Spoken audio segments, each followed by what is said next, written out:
Eye flu के मरीज लगातार अस्पताल पहुंच रहे हैं। बच्चों को स्कूल भेजने में माता पिता को डर लग रहा है और तो और अस्पतालों से लेकर बाजारों में जाने से लोग कतरा रहे हैं।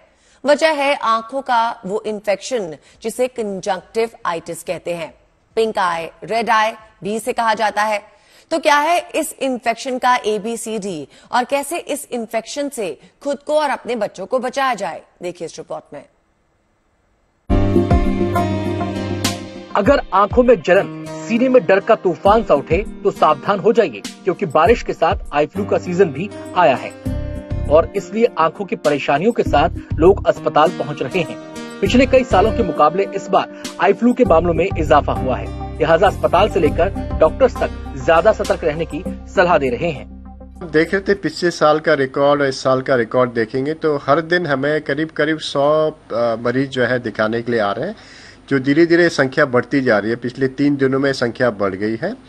पिछले साल से मुझे लगता है करीब 10 to 20% केसेस इस बार ज्यादा आ रहे हैं और ये जो है हर एज ग्रुप में हो रहा है। एडल्ट्स भी हैं, ओल्ड एज के भी हैं, बच्चे भी हैं जिनको इन्फेक्शन हो रही है। आई फ्लू एक तरह का इन्फेक्शन है जिसके बाद देखना मुश्किल हो जाता है, आंखें लाल हो जाती हैं, आंखों में जलन और सूजन की शिकायतें बढ़ जाती हैं। आंखों से पानी बहना भी इस इन्फेक्शन का लक्षण है और कभी कभी पलकों के चिपक जाने से भी मरीज परेशान हो जाता है। हाँ, ये हो सकता है क्योंकि ये नॉर्मली हम देखते हैं कि बरसात के मौसम में ये जो है आई फ्लू होता है, क्योंकि जो है जब भी कोई आंख में इन्फेक्शन होगा तो उसमें जो है आपका जो है अपना एक जो है जब भी हाइजीन कम हो जाएगी या सफाई कम होगी तो इन्फेक्शन होने के चांसेस ज़्यादा रहता है। इस सीजन में बारिश के टाइम में वायरल इन्फेक्शन ज़्यादा होता है। आप देखेंगे कि बहुत से बच्चों को फीवर भी आता है, कॉमन कोल्ड हो जाता है, तो साथ में आंख में भी सिमिलर इन्फेक्शन हो जाता है। इसीलिए यह जो है कॉमन आई फ्लू कहते हैं। तो दोनों एक साथ चलते हैं। ये जो हाइजीन कम हो जाता है या थोड़ी बहुत आंख की सफाई कम हो जाती है या कभी कभी जो बरसात का पानी आंख में चला जाता है उससे भी इन्फेक्शन हो सकता है। वैसे तो आई फ्लू का शिकार कोई भी हो सकता है, लेकिन एलर्जिक मरीज, बुजुर्गों और कमजोर इम्यूनिटी वालों को ये इन्फेक्शन जल्दी चपेट में ले लेता है। सबसे ज्यादा चिंता बच्चों को आई फ्लू से बचाने की होती है। ये प्रिकॉशन ही है कि इन्फेक्शन हम कैसे ज़्यादा लोगों से फैलने से बच सकते हैं। हम जानते हैं कि स्कूल में बच्चे जो है एक ही क्लासरूम में रहते हैं, बहुत सारे बच्चे एक साथ रहते हैं, तो सबको इन्फेक्शन होने की डर रहती है, क्योंकि वहाँ पर कोई किसी को रोक नहीं सकता। बच्चे आपस में खेलते हैं तो एक दूसरे इन्फेक्शन हो सकता है। यदि बच्चे को इन्फेक्शन हुए 1 या 2 दिन हो रहे हैं तो ये अच्छा है कि बच्चा घर में बैठे, स्कूल नहीं जाए, क्योंकि फर्स्ट 3 डेज में इन्फेक्शन फैलने के चांसेस ज़्यादा रहते हैं।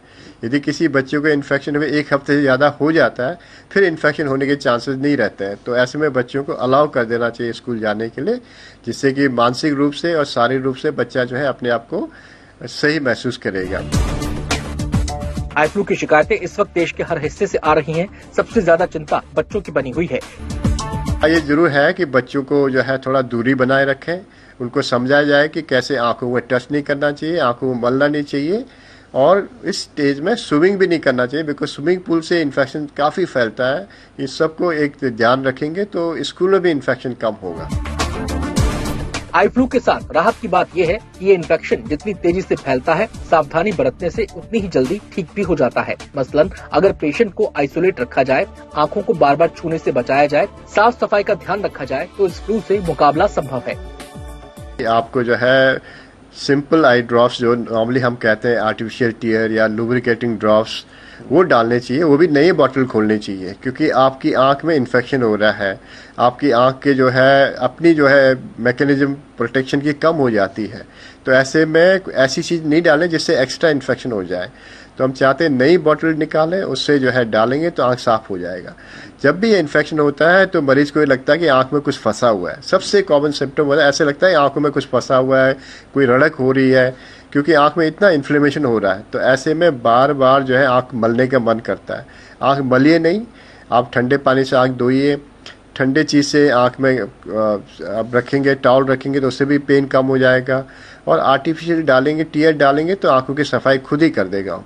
जहाँ तक गुलाब जल है, यदि नया बना है तो डाल सकते हैं उसको, यदि पुराना रखा है तो उसको बिल्कुल यूज ना करें, उससे और ज़्यादा इन्फेक्शन होने के चांसेस हैं। बरसात का मौसम केवल बारिश बादलों का नहीं होता, ये मौसम तमाम बीमारियों का भी होता है। आई फ्लू उन्हीं मौसमी बीमारियों का एक पहलू है, लेकिन इस बार जिस तरह से आई फ्लू के मामलों में बीते तमाम सालों के मुकाबले भारी उछाल आया है, उसने सबकी चिंता बढ़ा दी है। सवाल है, क्या इस बार फैल रहा इन्फेक्शन सामान्य फ्लू है या फिर इस फ्लू का हमला पहले तमाम हमलों से कुछ हटकर है? Bureau report, good news today. तो आइए सबसे पहले बात करते हैं कि मॉनसून में आई फ्लू का खतरा क्यों बना रहता है। मॉनसून में आई फ्लू का खतरा इसलिए बना रहता है क्योंकि ये इसे मौसमी बीमारी कहते हैं और बारिश और उमस से आई फ्लू का रिस्क जो है वो ज्यादा हो जाता है। आई फ्लू होता है और उससे आंखों में इन्फेक्शन हो जाता है, आंखें लाल हो जाती हैं। आम भाषा में इसे कंजक्टिवाइटिस या नॉन जनरल आई फ्लू कहा जाता है। आप देख पाएंगे कि आंखों में लालपन होगा, आंखों में सूजन हो सकती है, आंखों से डिस्चार्ज हो सकता है और कई बार आंखें मलने का मन करता है, आंखों में खुजली महसूस होती है। आंखों में जलन भी एक इसका मेन लक्षण माना जाता है। आंख से पानी बहना भी आई फ्लू का ही एक लक्षण है। अगर आप इन लक्षणों को महसूस कर रहे हैं तो मान लीजिए आपको सीजनल आई फ्लू हुआ है। साफ पानी से आंखों में छींटे लगाएं, कॉन्टैक्ट लेंसेज लगाने से बचें क्योंकि उससे इरिटेशन बढ़ सकती है और खासकर इस वक्त स्विमिंग पूल में जाने से बचें। आंखों में गुलाब जल डालें, लुब्रिकेटिंग आई ड्रॉप्स डालें और डॉक्टर को जरूर दिखाएं।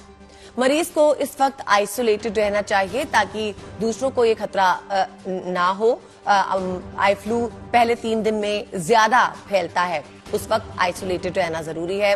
आंखों को छूने से बचने के लिए चश्मा लगाएं। जितना आप आंखों को छूने से बचेंगे उतना ही आई फ्लू जल्दी ठीक होने के चांसेस होंगे। बारिश के मौसम में आई फ्लू के केसेस सबसे ज्यादा दिखते हैं। ये बारिशी मौसम में मलेरिया भी सबसे ज्यादा होता है और मलेरिया के साथ चिकनगुनिया की शिकायत भी है जो देखी गई है।